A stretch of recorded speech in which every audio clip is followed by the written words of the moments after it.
have with us this morning via phone patch the representative of Santa Rosa, Laguna and co-chairman of Quadcom, Congressman Dan Fernandez. Good morning, Congressman Dan. Hi, good morning, Karen, and to all your televiewers. Thank you for your time today. Congressman Yeah, Dan, sure. can you tell us about the ethics complaint filed by Attorney Ferdinand Topacio against you? Well, actually, I'm still waiting for the the copy of the complaint, and I'll be going to the office siguro by Monday, and I'll try to see what is the content. Pero alam mo ano yan Karen, it's more of a distraction Hindi distract lang naman tayo yan si what's the name of that guy, Attorney Topacio, that nakita natin because lest we forget that the very essence of the hearing and the investigation that we conducted in the Congress, precisely because of the order of the President to stop the POGO. At nakita natin yung mga violation, nakita rin natin yung mga tortures that were infiltrated or were perpetrated by those personalities na mga hindi naman po taga-Pilipinas.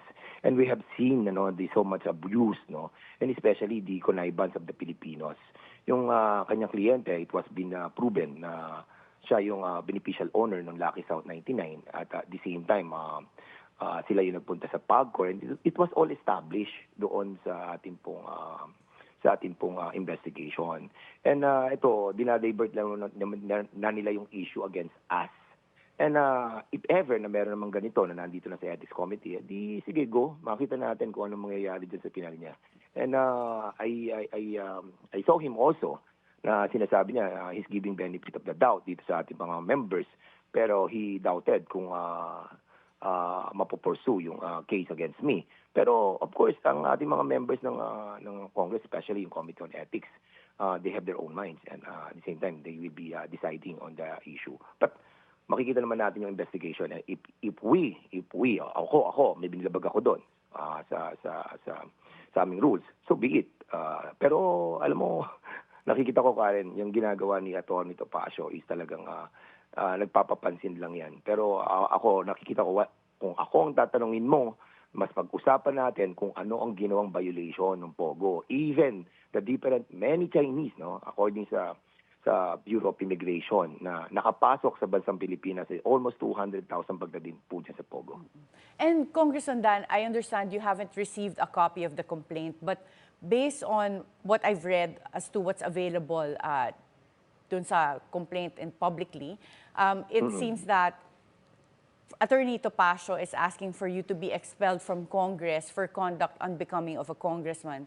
For one of the grounds stated there is that you were denying Cassie Leong of her right to counsel. So, meron po bang nag-trigger na incident recently that led to the filing of this complaint? Because the Quadcom hearings have been ongoing since last year. So, meron po bang recently na nung nag-resume ng Quadcom hearing last week or this week na nag-trigger nitong complaint na to? Well, actually, nag-trigger yung complaint na yan kung if you're going to try to rewind yung mga situation that happened during that investigation. Si Cassie Ong was trying to invoke her right to remain silent. Yun naman po ay naka-enshrine sa ating Constitution. But unfortunately, there were questions na talagang hindi naman related na may incriminate niya yung sarili niya. Like for example, tatanungin mo saan ka nag-aaral, kung saan ka umuwi, ikaw bang may-ari nitong company na to. Those are the questions that being advised na wag sagutin ng abogado ni Cassandra Leong. Siguro dito ang pinaghuhugutan ni Attorney Topacio. Those were the reasons na we believed push him to file cases or yung expulsion against me.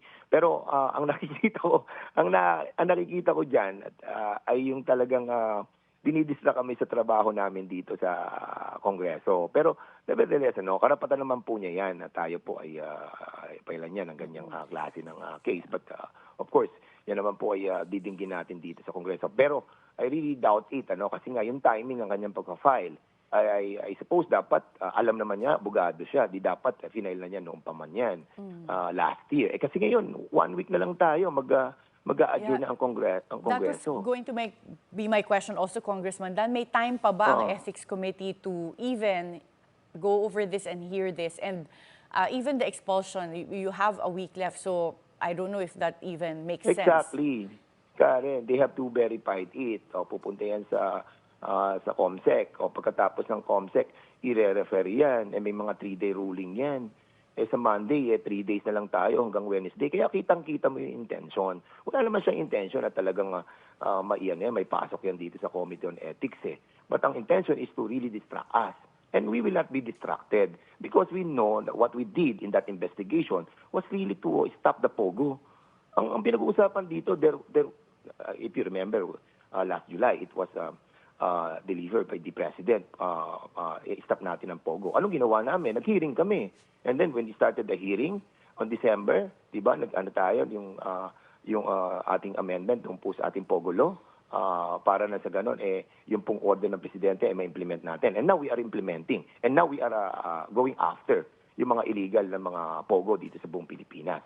These are the issue that we have to talk about. Yung mga naapektuhan. Ang dami mga naapektuhan na tao because of this. Maraming mga pamilya ang namatayan at tinorture ng mga POGO na ito. And even yung mga pera na itinakbo nila ng mga Chinese at nilabas sa ating bansa, hindi natin pinag-uusapan. Ano pinag-uusapan natin? Pinagbabawalan namin na the rights of Cassandra Ong was violated. What violation? Tignan nyo sa hearing namin, may live doon. Pwede naman natin panoodin muli yun sa YouTube. Ang problema dito kay Attorney Topacio, no? Mahilig siya sa mga ganitong klase ng eksena. At tulad na lang nito, Karen, tatawagin niya ako ng Attorney Google because I try to tell the body during that time that kapag nagtumitingin tayo sa mga ibang decision na right away nandoon kami sa committee, titingnan mo na lang sa Google para makita mo kung what was the decision of this certain issue. Yun yung talagang reason ko kaya ako nag-Google, and everybody is doing that naman. But of course, inaano niya, narrative niya na gusto na lahat na lang ng inaaral ko ay nanggagaling sa Google. Di ba? Minamalay niya yung yung personalidad ko. Kung tawagin ko siyang Attorney Pandak, matutuwa ba siya? Yung mga ganong klase ng mga pronouncement, dapat iniiwasan niyo. Pumunta tayo, let's stick to the issue. Why was that investigation happen? Because of the POGO, because of the pronouncement of the President. And so, Congressman Dan, to go back to the issue of POGOs, with respect to Cassandra Leong, have there been any cases that Congress has recommended to be filed against her? May sa lahat. Ang dami na namin na-recommend sa DOJ. And this is now the responsibility of DOJ. Now, kung sasabihin niya, wala naman nangyari sa mga kaso na iniimbestigahan namin. Meron. POGO nga di ba? Hindi na nga natuloy. And there's 18 bills that we filed in Congress. Para na sa ganun, maiwasan na yung mga ganitong klase ng mga incident na nakikita natin na proliferation of the different. Pumunta ka sa Pasay, panay Chinese restaurants doon, hindi mo na mababasa yung pangalang Pilipino. Pumunta ka sa Pampanga, ganun din. Pupunta ka sa ibang lugar. We are being infiltrated Yes, by and these Chinese Congressman people, Dan, di ba? with respect specifically to Cassandra Leong, because Yes. of her age, but also becoming the majority shareholder of the POGOs, of the specific POGO you investigated in Pampanga, meron Yes. po bang anti-dummy law case that was filed against her? Because that seems to be a low-hanging fruit that can be easily prosecuted and proven. Yes.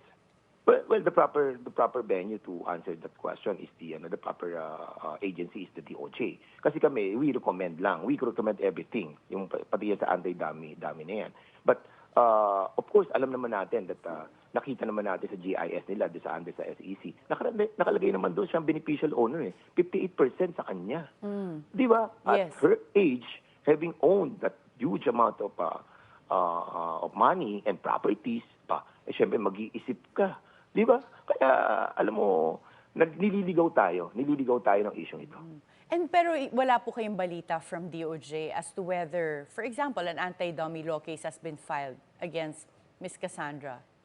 Ang alam ko yung sa anti-human trafficking. Hindi ko alam sa anti-dummy. I'm pretty sure meron. At alam ko na ang DOJ naghahanda ng maraming kaso against them, no? At yun na nga, I think si Cassandra kasi because we have partially terminated the hearing of the Pogo, nagdesisyon kami na i-release na siya sa correctional. And now hindi ko na alam yung situation because that issue is now under the jurisdiction of the DOJ. Alam mo, nagawa na namin yung responsibilidad namin. Nakagawa na po kami ng mga bills that we filed. Now, what we are expecting is since na matatapos na rin po itong 19th Congress, in the next 20th Congress, doon na po natin talaga kailangan ma-implement at maging batas yung mga ipinail po namin. And Congressman Dan, what can we expect po? You are not running for re-election as congressman.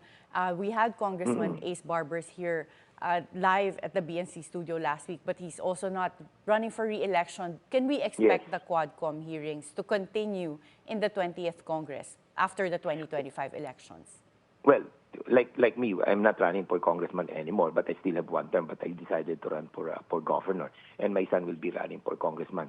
Even if it is not us, no, there are some people or some congressman who will fill in the gaps, no. Kasi alam mo, ano na naman bukas na isipan ng ating mga kongreso eh. Alam na nila yung mga ganitong klase ng mga abuso eh, no. And they know the real intent and purpose ng pagtatayo ng Pogo dito. 'Di ba, to proliferate yung mga illegal activities ng ating po mga foreigners and using the different agencies, conniving with them, and even yung mga Filipinos like yun na nga yung ating mga inimbestigahan that they are conniving with the foreigners in order to perpetrate yung kanilang mga abusive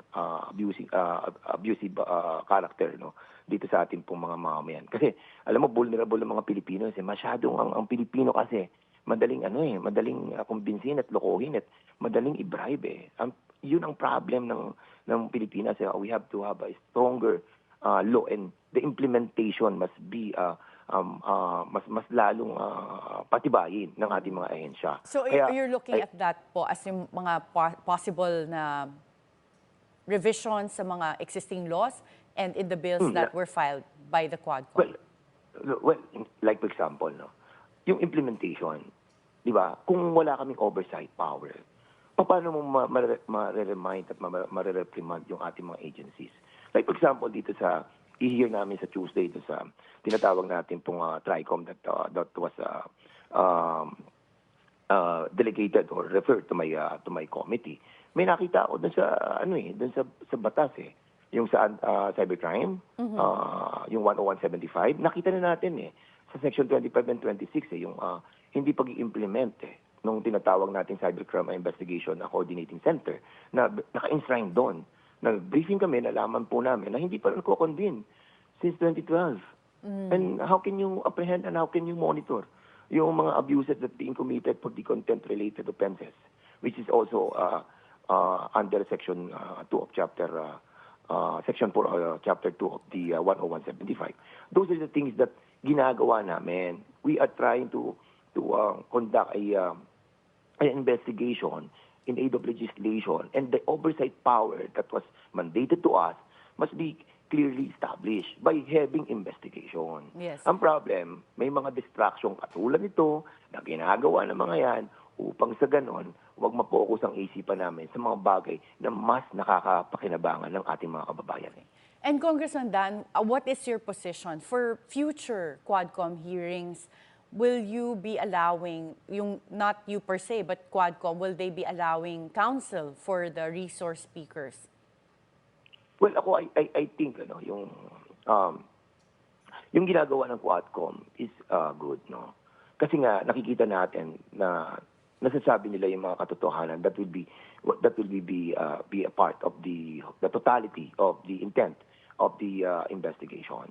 But, of course, saturated na ba, natapos na po namin yung aming pong nilalayon doon po sa ginagawa namin investigation? Ako partially, yes. But there are those that are not yet having the completion of the totality of investigation in order to have an aid to our legislation. But ako yun Pero ito na nga, natatapos na tayo, napapasok na tayo sa pagtatapos ng 19th Congress. So,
was also manifested by, I think, Chairman Acop, na sinasabi niya na meron na pong jurisprudence about that right.